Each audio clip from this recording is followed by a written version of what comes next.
Sir जी के channel में आपका बहुत बहुत स्वागत है। बहुत सारे पेरेंट्स केवी यानी केंद्रीय विद्यालय संस्था को लेकर चिंतित रहते हैं।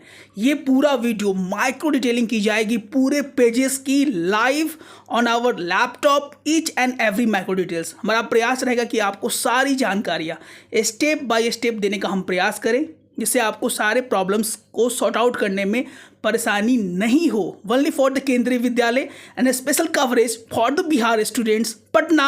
पटना में कितने केवी है और बिहार में कितने केवी है, सारे चीज़ों को हम ऑनलाइन बैक टू बैक करेंगे। Vacancy start for class 1 and class 2 may be soon. So if you are new to our channel, पहली बार अगर हमें वीडियोस को यूट्यूब पे देख रहे हैं तो प्लीज़ लाइक से सब्सक्राइब, नोटिफिकेशन बेल यानी घंटी को बजाना नहीं भूलिएगा।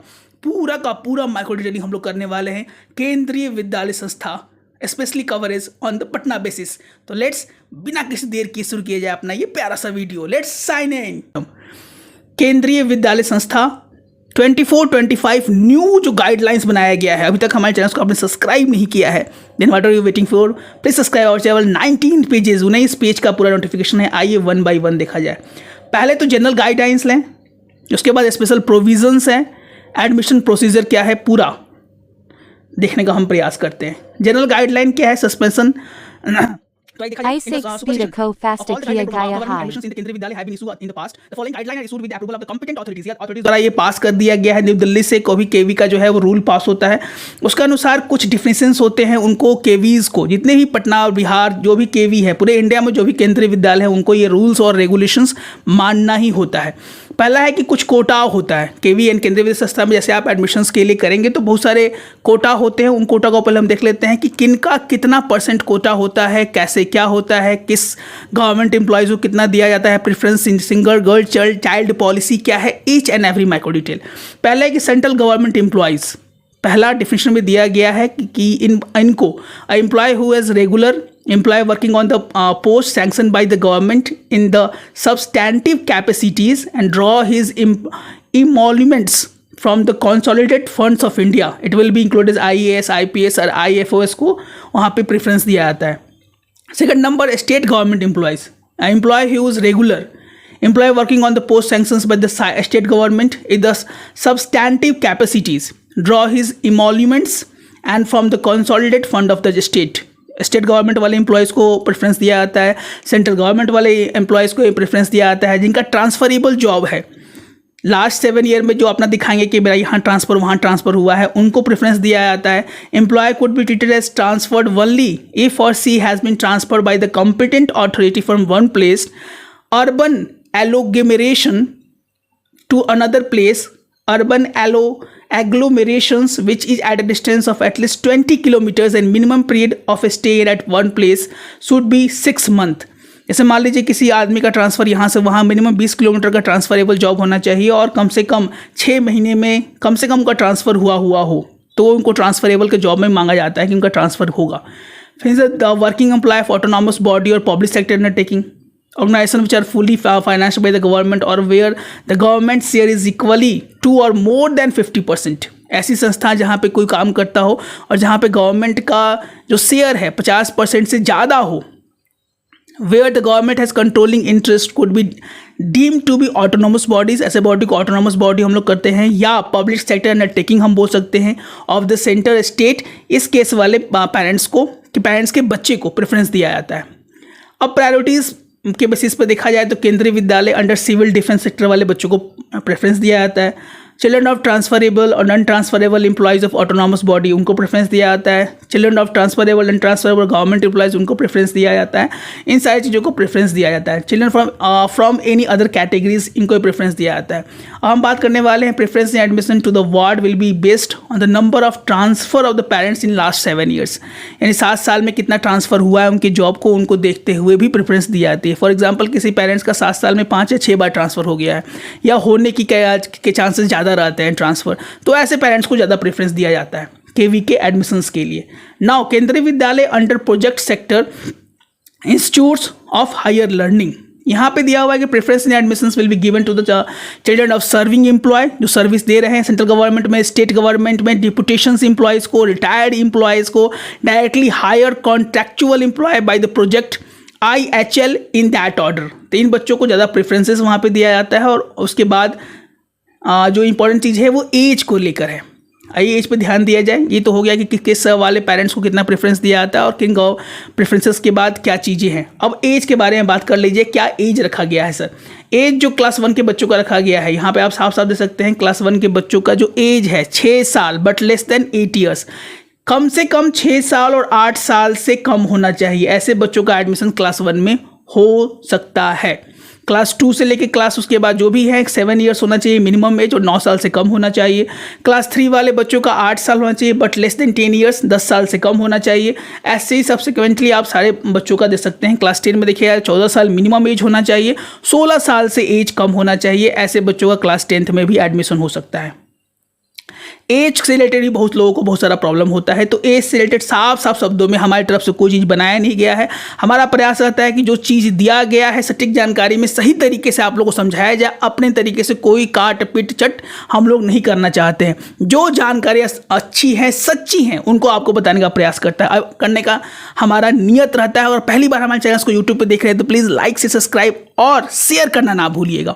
अब देखा जाए यहाँ पे कि consequent upon the change in the minimum and the maximum age for admissions introduction for class 1 in the session 24-23 progressive change in the age limit for the appropriate classes will be continued to be reflected in the future too। यहाँ पे साफ साफ शब्दों में दे दिया गया है कि एज जो बताया गया है उसी एज वाले बच्चों को लिया जाएगा। Maximum age limit can be relax by 2 year in case of the children with special need. ऐसे बच्चे जो कि स्पेशल नीड वाले बच्चे हैं, suppose having some time of physical problems और मेंटल प्रॉब्लम, उनके एज में प्रिंसिपल के मतानुसार उनके एज में कुछ छूट दी जा सकती है। फॉर एग्जांपल क्लास 1 के बच्चों को देखा जाए तो 6 साल से लेके 8 साल के बच्चे 1 क्लास के लिए एप्लीकेबल है। फॉर एग्जाम्पल खुदा ना खास्ता कोई बच्चा ऐसा भी है जिनको कुछ मेंटल और फिजिकल प्रॉब्लम है, तो ऐसे बच्चों को आप 10 साल के बच्चे को भी क्लास 1 में डाला जा सकता है with the competent authority by the principal order. तो ऐसा केवी में दिया गया है। ऐसे बच्चे जो स्पेशल नीड वाले बच्चे हैं उनका भी नामांकन केंद्रीय विद्यालय में हो सकता है। There is no age restriction for the admission to class 11 provided the student is seeking admission in year of passing class 10th examination. Similarly, there will be no lower age limit for admission to class 12th provided there have been no break in the continuous study of a student after class 11th। कोई भी age limit नहीं लिया गया है। कभी भी अगर आप मैट्रिक पास करते हैं और 11वीं में जाना चाहते हैं, after passing the 10th 11th में एडमिशन नामांकन आप लेना चाहते हैं तो आपका कंटिन्यूस ब्रेकडाउन नहीं होना चाहिए, तो आपका नामांकन केंद्रीय विद्यालय में हो सकता है। उसके बाद हम देखिए क्या स्ट्रेंथ, सबसे अच्छा जो बात हमको लगा केंद्रीय विद्यालय का स्ट्रेंथ दिया गया है, जो कि एक बहुत ही अच्छा चीज़ है। 32 बच्चों का फ्रेश एडमिशन हो सकता है और 40 से लेकर 45 तक ही बच्चे किसी सेक्शन में रह सकते हैं। 40 for class 1 and 45 for other classes.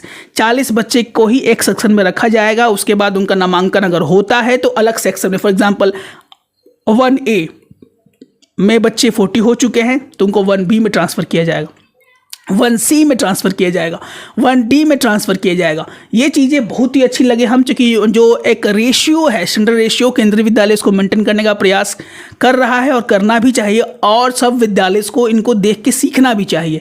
उसके बाद यहाँ पे बहुत सारी चीज़ें दी गई हैं। In the case of tie between KVTC and non KVTC fresh admissions due to the mid term transfer newly joined employees priority will be given to the KVTC। Kendriya विद्यालय के बच्चों को अगर TC मिलता है तो उनको प्रेफरेंस दिया जाएगा और उनका नामांकन जल्दी हो जाएगा।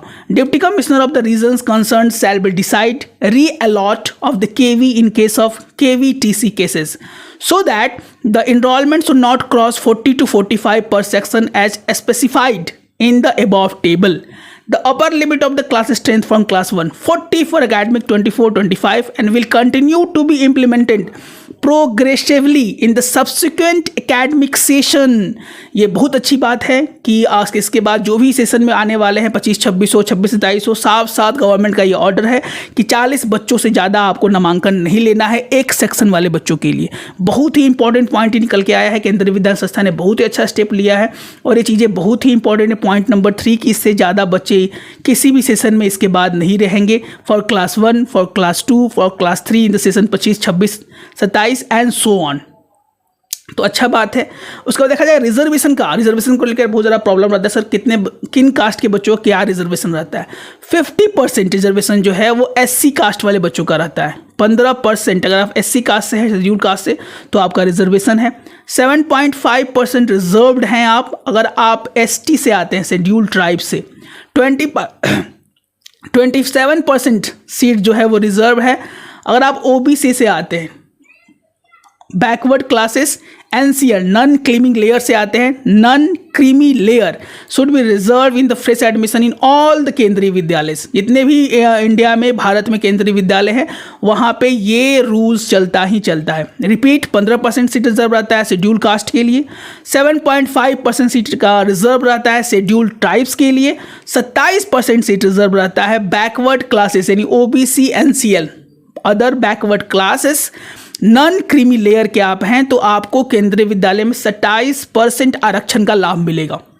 अब यहाँ पे कुछ ऐसे बच्चे होते हैं जिसको हम लोग CWSN बोलते हैं, चिल्ड्रन विथ स्पेशल नीड। ऐसे बच्चे जिनको थोड़ा सा ज़्यादा केयरिंग चाहिए या आप दिव्यांग की कैटेगरी में उनको ले सकते हैं।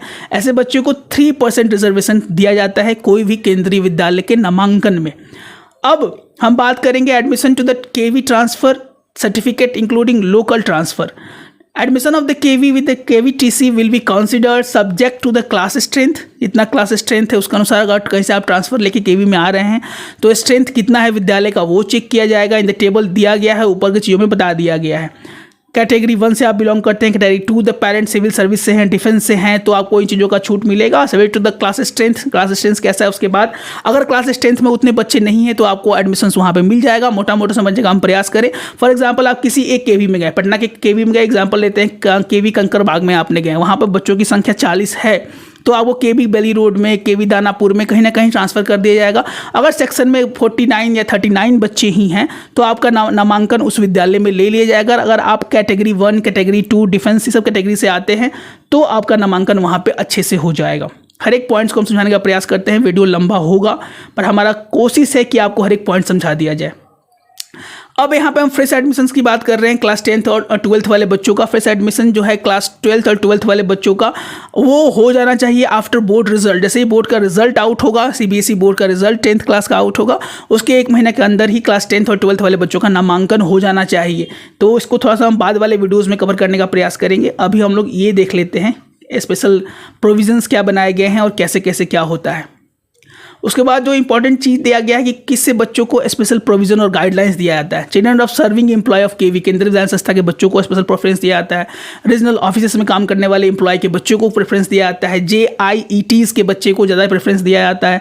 Children of central government employees who die in the harness, किसी भी कारणवश अगर उनके माता और पिता का देहांत हो जाता है उन बच्चों को ज़्यादा प्रेफरेंस दिया जाता है KV में। कॉपी ऑफ पेंशन पेपर हो letter issue by the controlling authority will be taken as proof के लिए वो चीज़ें आपको देनी होती हैं। जो बच्चे children of recipient of Paramvir Chakra जिनको मिलता है उनको बच्चों को प्रेफरेंस दिया जाता है। महावीर चक्र इसको मिला जाता है उनको प्रेफरेंस दिया जाता है। वीर चक्र, अशोक चक्र, कृति चक्र, शौर्य चक्र, सेना मेडल, नौसेना मेडल नेवी में मिलता है। वायुसेना मेडल जिनके पेरेंट्स को मिला हुआ हो उनके बच्चों को प्रेफरेंस दिया जाता है। Children of recipient of president police medal for gallantries और police medal for the gallantries, जिन पेरेंट्स को ये मेडल्स मिले हुए रहते हैं उनके बच्चों को भी प्रेफरेंस देना होता है केंद्रीय विद्यालय संस्थाओं को।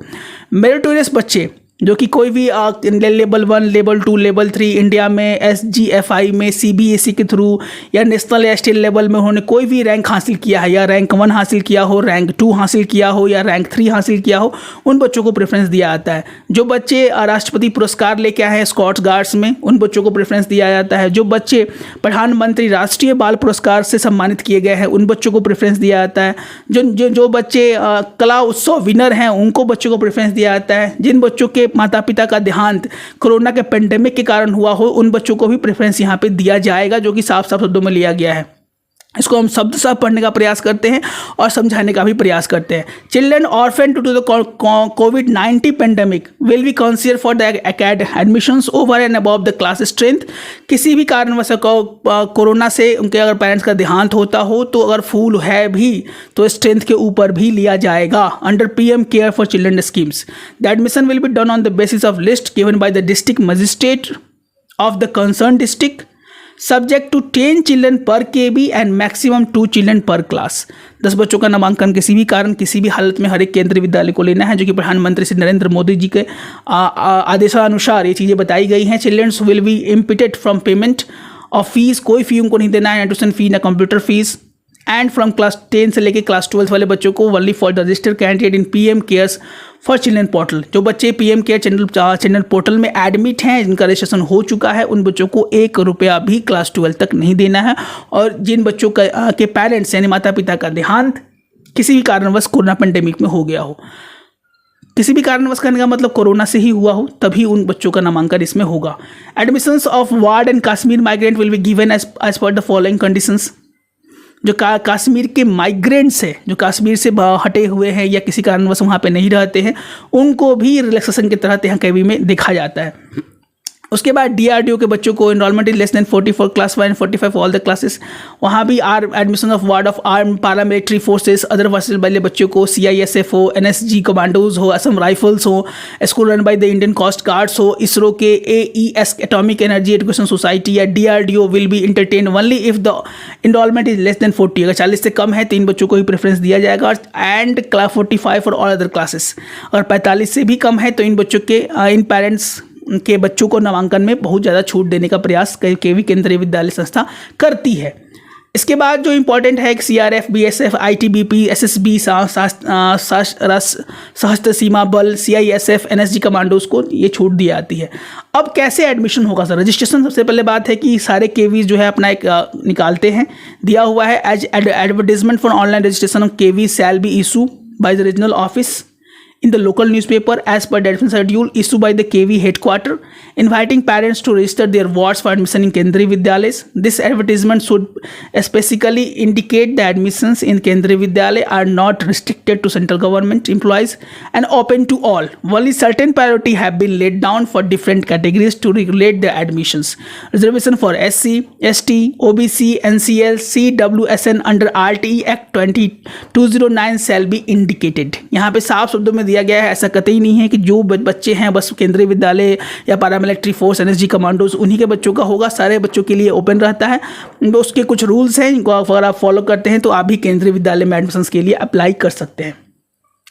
यहाँ पे दिया हुआ है कि registration shall not be done if there is no vacancy in the particular class. अगर कोई भी क्लास में वैकेंसी नहीं है तो रजिस्ट्रेशन नहीं करना है। In case a vacancy arises in future, registration can be made after giving publicity at the local level. विद्यालय के वेबसाइट्स के थ्रू आपको जानकारी दी जाएगी। उसके बाद आप क्लास 2 और उसके बाद वाले क्लासेस के लिए रजिस्ट्रेशन कर सकते हैं। उसके बाद यहाँ पे जो इंपॉर्टेंट चीज़ दी गई है उसको हम देखना चाहते हैं। कोई फ़ी नहीं लगता है क्लास 1 के बच्चों के लिए, फ्री ऑफ कॉस्ट होता है रजिस्ट्रेशन। डॉक्यूमेंटेशन की बात की जाए तो सबसे इंपॉर्टेंट है attested copy of the prescribe document should be required to be submitted along with the application form registration. ये क्लास 11th और 12th वाले बच्चों की बात की जा रही है। और जो भी आप रजिस्ट्रेशन डॉक्यूमेंट्स वहाँ फिल करेंगे, यहाँ पे ध्यान से पॉइंट नंबर 6 को हम एक बार और पढ़ना चाहेंगे। Registration form complete in all the respects and accompanied by all the required document must be submitted sent to the विद्यालय concerned within the prescribed date as per the notification of the KV। जो भी documentation से आपके अच्छे से होने चाहिए, सही तरीके से आपको फिल करके उसको जमा करना है। क्योंकि आजकल ऑनलाइन होता है तो उस पर भी हमारा एक वीडियो आएगा, how to fill the KV with the online applications. Attested copy of prescribe documents should be required to be submit along with the application form of registrations. अब डॉक्यूमेंट की बात की जाए तो क्या क्या देना है फॉर क्लास 1 के बच्चों के लिए? Certificate of proof of age in the form of birth certificate issue by the authority competent to register birth. यहाँ पे पटना में जो भी बर्थ सर्टिफिकेट्स एजेंसीज होती हैं उनके थ्रू आपको बनवा के ले जाना है। DOB date of birth certificates, this will include certificate from noted area council से आप बनवा सकते हैं, म्यूनसिपैलिटी से बनवा सकते हैं, म्यूनसिपल कॉर्पोरेशन से बनवाना चाहते हैं। Extract about the date of birth from record of village panchayat से भी चलेगा। मिलिट्री हॉस्पिटल से भी अगर आपके बच्चों का जन्म हुआ है तो उनका भी चलेगा। Service record of defence personnel है तो उनका भी वो मान्य लिया जाएगा। For other classes the date of birth recorded in transfer certificate issued by the school recognized by the state education department should be accepted। For example आप class 2 class 3 के बच्चों का नामांकन करते हैं तो जो भी आपका ट्रांसफ़र आप लेके आएंगे उसमें जो रजिस्टर्ड होगा उन चीज़ों को वहाँ पे लिया जाएगा। उसको हम देखना चाहेंगे कि certificate that the child belong to the schedule caste से आप बिलोंग करते हैं उसका सर्टिफिकेट चाहिए। शेड्यूल ट्राइब से आप हैं उनका सर्टिफिकेट चाहिए। EWS से हैं आप, OBC से हैं, BPL से हैं, जो भी आप हैं वहाँ का एक सर्टिफिकेशन आपको चाहिए। अगर आपके बच्चे आपका है, अगर आपके बच्चे का नहीं है तो आपके बच्चे को 3 महीना के अंदर, एडमिशन्स के 3 महीना के अंदर आपको वो सर्टिफिकेट जमा करना होगा, तभी वो चीज़ें मान्य होंगी, नहीं तो वो चीज़ें मान्य नहीं की जाएंगी। अगर बच्चा अगर CWSN में आता है, child with the special need, then then वो भी आपको लिखना पड़ेगा। Where the disability of child can be visually seen by the principal, the child may be accepted as CWSN even without the certificate. अगर बच्चे को CWSN का certificate नहीं भी है और प्रिंसिपल को साफ दिख रहा है कि बच्चों को ये परेशानी है, तब भी बच्चे का नामांकन उसमें हो जाएगा, सर्टिफिकेट की जरूरत वहाँ पे नहीं पड़ेगी। Service certificate showing the number of transfers, कोई सर्विंग सर्टिफिकेट आपका है, इसमें आपको शो कर रहा है कि 7 साल में मेरा 4 या 5 बार ट्रांसफर हो चुका हुआ है, तो designed and other relevant documents को ब्लॉक लेटर में लिख के आप प्रिंसिपल को जमा कर सकते हैं। Certificate of retirement from uniform defence employ, तो वो भी चीज़ आप जमा कर सकते हैं। प्रूफ ऑफ रेसिडेंस के लिए क्या चाहिए सर, यहाँ भी इंपॉर्टेंट है। रेसिडेंस के लिए आप आधार कार्ड दे सकते हैं, बिजली बिल का फोटो स्टेट दे सकते हैं, बहुत सारी चीज़ें हैं जो कि हमारे पहले वाले वीडियोज़ में भी हम बताते रहे हैं। अब हम बात करना चाहते हैं कि यहाँ पर मेथड ऑफ एडमिशन्स क्या है। पहला तो है कि right to education act RT के तहत 25% सीट केंद्रीय विद्यालय में रिजर्व्ड होती है। बहुत सारे पेरेंट्स का ये सवाल भी आता है सर कि RT का कहाँ, कब, कैसे दिखता है, क्या है। केंद्रीय विद्यालय इसका सबसे बड़ा एग्जाम्पल है। 25% सीट जो है इसके लिए रिजर्व रहता है। उसके बाद 50% seat reserve to SC caste, schedule caste के लिए है। 7.5% सीट ST के लिए रिजर्व है, शेड्यूल ट्राइब्स के लिए। और 27% सीट जो है वो OBC नॉन क्रीमी लेयर के बच्चों के लिए है। उसके बाद यहाँ पे अगर हम देखेगा सीट का बंटवारा ध्यान से, अगर 40 बच्चों को हम यहाँ पे देखने का प्रयास करें तो 8 सीट जो है वो RT के तहत बच्चों को रिजर्व रहता है। SC वाले बच्चों के लिए 5 सीट रिजर्व है, ST वाले बच्चों के लिए 2 सीट रिजर्व है, OBC वाले बच्चों के लिए 8 सीट रिजर्व है। और उसके बाद 3% सीट जो है वो स्पेशल नीड वाले बच्चों के लिए रिजर्व है। यहाँ पे जो होता है after closing process of registration, जैसे ही रजिस्ट्रेशन कंप्लीट हो जाएगा, sequence of conduct of lottery of each केंद्रीय विद्यालय विल बी देयर। पहले RT वाले बच्चों का लॉटरी निकलेगा, फिर CWSN वाले बच्चों का लॉटरी निकलेगा, फिर category 1, category 2, SC caste, ST caste, OBC, category 3 से लेके कैटेगरी 6 वाले बच्चों का नामांकन यहाँ पे होगा। फर्स्ट लॉट में 8 बच्चे निकलेंगे out of 32 in class 1 as per sections are to be filled by the RTE provision, यानी 32 में से 8 बच्चों का नामांकन, 8 चूंकि पूरा 40 होना चाहिए तो 8 बच्चों का नामांकन इसके बाद हो जाएगा। And there 8 seat will be filled by the draw of lot from application of SC, ST, EWS, BPL, OBC, CWSN taken together where are the resident of neighbourhood. इन बच्चों का नामांकन इस तरीके से होता है। सेकंड लॉट में special children with special need वाले बच्चों का नामांकन होता है। और थर्ड लॉट में remaining seats after deducting the RTA and CWSN will be field as per the existing priority categories, category 1 से लेकर कैटेगरी 3 वाले बच्चों का और सारी चीज़ें जो कैटेगरी वाइज है उन बच्चों का नामांकन होता है। पहले RTE वाले बच्चों का नामांकन होगा, उसके बाद चिल्ड्रन विद स्पेशल नीड वाले बच्चों का नामांकन होगा। थर्ड लॉट में जो बच्चे सीट बच जाएंगे उसके बाद कैटेगरी 1, कैटेगरी 2, कैटेगरी 3 इन वाले बच्चों का नामांकन होता है। फोर्थ लॉट में SC, ST, OBC इन वाले बच्चों का नामांकन होता है। फिफ्थ लॉट में after all this process if sanction strength is not filled, उसके बाद कैटेगरी 3, कैटेगरी 4 वाले बच्चों का नामांकन होगा। Filling or leftover vacant reserve seats in case of the adequate number of candidates registers online and not available, तो उसके बाद फिर से वो वैकेंसीज स्कूल निकालते हैं। अगर वो चीज़ें बच जाती हैं, सीट बच जाती हैं, in case the seats are reserve at but the RT will be de reserved. उसके बाद सीट RT के नामांकन के बाद भी अगर वो सीटें रिजर्व सीट में भी एडमिशन नहीं हो पाता है तो उन बच्चों के लिए फिर से वो नॉर्मल सीट्स की तरह वो सीट्स निकाली जाती हैं। यहाँ तक हमको लगता है कि सारे रूल्स सारे पेरेंट्स को क्लियर हो गए होंगे। यहाँ पे दिया हुआ है कि after interchanging the seats as per the availability of the registered candidate from the available SC and ST social category priority list, the vacant SC seat may be filled with the ST and vice वर्सा।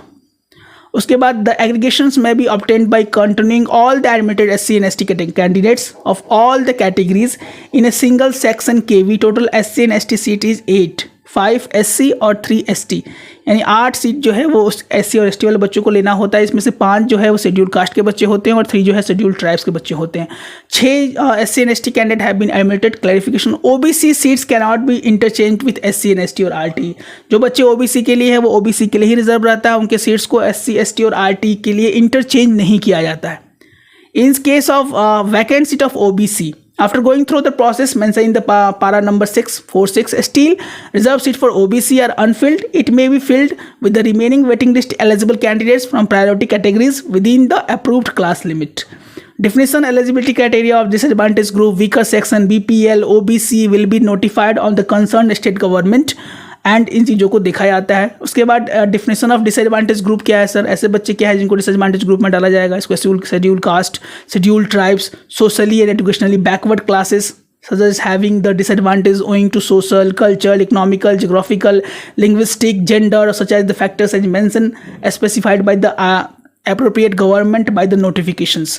तो यहाँ कुछ ऐसे बच्चे होते हैं जो कि weaker section से आते हैं, जिनका शारीरिक और मानसिक विकास उस तरीके से नहीं होता है, तो उन सेक्शन को यहाँ पे कवर किया जाता है और उन बच्चों का नामांकन भी लेना होता है केंद्रीय विद्यालय संस्था को। केंद्रीय विद्यालय संस्था नेबरहुड को भी प्रेफरेंस देती है, जो बच्चे अगल बगल से आते हैं, जो 5 किलोमीटर के रेंज से 8 किलोमीटर रेंज से आते हैं, उन बच्चों को भी वहाँ पे प्रेफरेंस दिया जाता है।